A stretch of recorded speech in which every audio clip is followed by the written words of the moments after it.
নমস্কাৰ আপুনি চাই আছে সুনীল তৰুণ এডুকেট ইউটিউব চেনেল বহুত শিক্ষাৰ্থীয়ে মোক প্ৰায় সুধি আছিলে যে আইটিপি এডমিশনৰ প্ৰক্ৰিয়া কেতিয়া আৰম্ভ হ'ব অৱশেষত অসম চৰকাৰে যোৱাকালি অৰ্থাৎ 10 জুলাই তাৰিখৰ পৰা আইটিপি এডমিশন অৰ্থাৎ 4 বছৰীয়া BA BEd BSc BEd BCom বিএডৰ অনলাইন আবেদন প্ৰক্ৰিয়া আৰম্ভ কৰিছে আৰু এই সময়সীমা তেওঁলোকে বেছি দীঘলীয়া দিয়া নাই যিসকল শিক্ষাৰ্থী ইতিমধ্যে এনকেট এন্ট্ৰেন্স কোৱালিফাই কৰিছে সেই সমূহ শিক্ষাৰ্থী 10 জুলাইৰ পৰা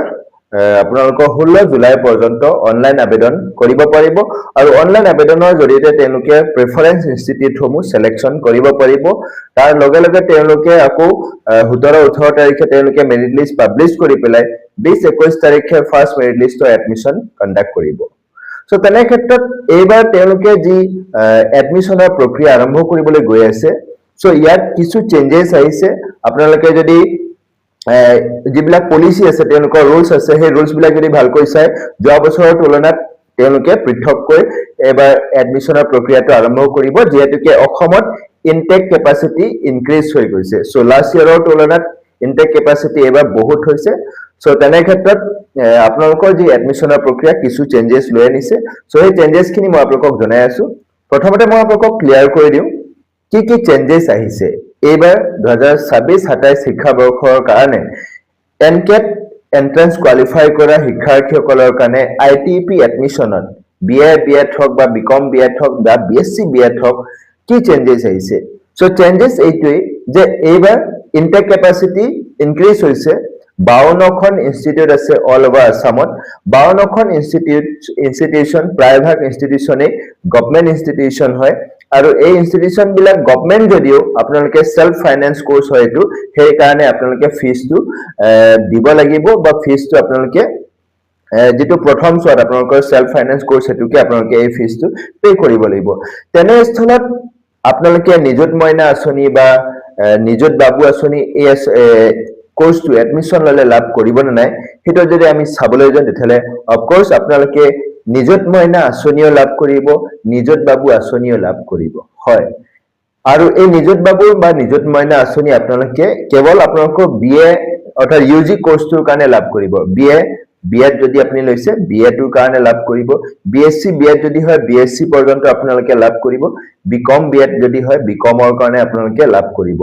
আহতে আপোনালোকৰ এই যে চেঞ্জেস আহিছে তেওঁলোকৰ কি হয় ইনটেক কেপাসিটি 4850 টা আছে অল ওভাৰ আসামত এই 4850 টা ইনটেক কেপাসিটি ভিতৰত অসমৰ যেটো এনকেট কোৱালিফাই ক্যান্ডিডেট কেৱল মাত্ৰ 3500 ৰ পৰা 4000 ভিতৰতহে আছে সো আপোনালোকে ভাবক প্ৰায় 800 বা 1000 টা ইনটেক কেপাসিটি আমাৰ ইয়াত ভেকেন্ট হৈ থাকিব সো ফাৰ্স্ট প্ৰেফাৰেন্স অসমৰ শিক্ষাৰ্থীসকলক প্ৰদান কৰিব কিন্তু এই যে ভেকেন্ট সিট থাকিব অৰ্থাৎ ভেকেন্সি যিমান আছে সেই সিটসমূহ কিন্তু বহি ৰাজ্যৰ শিক্ষাৰ্থীসকলক তেওঁলোকে একৰ্ডিং টু এনকেট স্কোৰৰ জৰিয়তে এডমিশন প্ৰদান কৰিব অৰ্থাৎ লাষ্ট ইয়াৰ কি আছিল 10% হে বহি ৰাজ্যৰ শিক্ষাৰ্থীসকলৰ কাৰণে ৰিজাৰ্ভেশন আছিল কিন্তু এইবাৰ যদি কোনো এখন ইনষ্টিটিউচনত ভেকেন্ট আছে বা ইনটেক কেপাসিটি ফিল আপ হোৱা নাই তেনে স্তৰত যিমান আছে সেই ইনটেক কেপাসিটি বহি ৰাজ্যৰ শিক্ষাৰ্থীসকলৰ জৰিয়তে এই ইনটেকটো ফিল আপ কৰিব পাৰিব সো এটো হৈছে ডাঙৰ চেঞ্জেস সো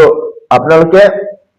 ভাবিব নালাগে যে মই এডমিশন নেপাম কেৱল মাত্ৰ আপোনালোকে ইনষ্টিটিউচন চুজ কৰোতে সাৱধান হ'ব যে আপোনাৰ ঘৰৰ ওচৰত বা আপুনি যোনটো ইনষ্টিটিউচনত এপ্লাই কৰিব গৈ আছে তাত ইনটেক কেপাসিটি কিমান হেতু ভালকৈ চাই ল'ব কোনটো ডিস্ট্ৰিক্টত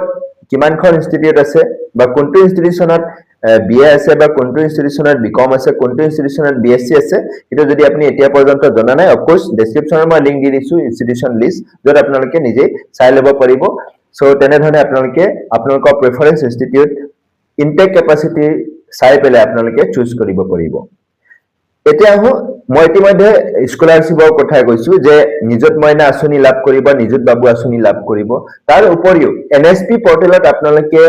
এই কোৰ্স এডমিশন লোৱাৰ লগে লগে স্কলাৰশিপৰ কাৰণে আবেদন কৰিব পাৰিব নে নাই সো নিশ্চয় পাৰিব প্ৰত্যেক বছৰে যিসকল বিএ বিএড বা বিকম বিএড বা বিএসসি বিএড বা আইটিপি এডমিশন লৈছে তেওঁলোকে স্কলাৰশিপ লাভ কৰি আহিছে যেনে ঈশান উদয় স্কলাৰশিপ হওক বা আপোনালোকৰ যেটো ক্যাটেগৰী ওবিসি স্কলাৰশিপ হওক বা ST স্কলাৰশ্বিপ হওক বা SC স্কলাৰশ্বিপ হওক সেই স্কলাৰশ্বিপৰ জৰিয়তে তেওঁলোকে স্কলাৰশ্বিপ লাভ কৰি আহিছে যিটো NSP পৰ্টেলৰ জৰিয়তে আপোনালোকে আবেদন কৰিব পাৰিব হয় যোৱা বছৰৰ যিটো 2024-25 বৰ্ষৰ কাৰণে যি লিষ্ট আছে সেই লিষ্টটো আপোনালোকে দেখিব যে BA BEd বা BCom BEd বা BSc BEd যিসকলে এনৰোল হৈছিল তেওঁলোকে এই ঈশানোদয় স্কলাৰশ্বিপ লাভ কৰিছে সো তেনে স্থলত আপোনালোকে স্কলাৰশ্বিপৰ কথাও চিন্তা কৰিব নালাগে স্কলাৰশ্বিপ নিশ্চয় লাভ কৰিব সো কেৱল মাত্ৰ আপোনালোকে এপ্লাই কৰিব লাগিব এপ্লাই যেতিয়া আহিব মই আপোনালোকক মোৰ এই চেনেলৰ জৰিয়তে নিশ্চয় জনাবলৈ চেষ্টা কৰিম আৰু ইতিমধ্যে আপোনালোকৰ কেটেগৰী স্কলাৰশ্বিপটো আবেদন চলি আছে ST সকলৰ হওক বা SC সকলৰ হওক বা OBC সকলৰ হওক তেওঁলোকৰ কেটেগৰী স্কলাৰশ্বিপটো আবেদন চলি আছে সেই হেতুকে এডমিশন লোৱা মাত্ৰে আপোনালোকে এই স্কলাৰশ্বিপখিনি আবেদন কৰিব পাৰিব এতিয়া আহো আপোনালোকৰ এডমিশন ফিজ হয় যেহেতুকে আপোনালোকে NCAT এন্ট্ৰেন্স দিছে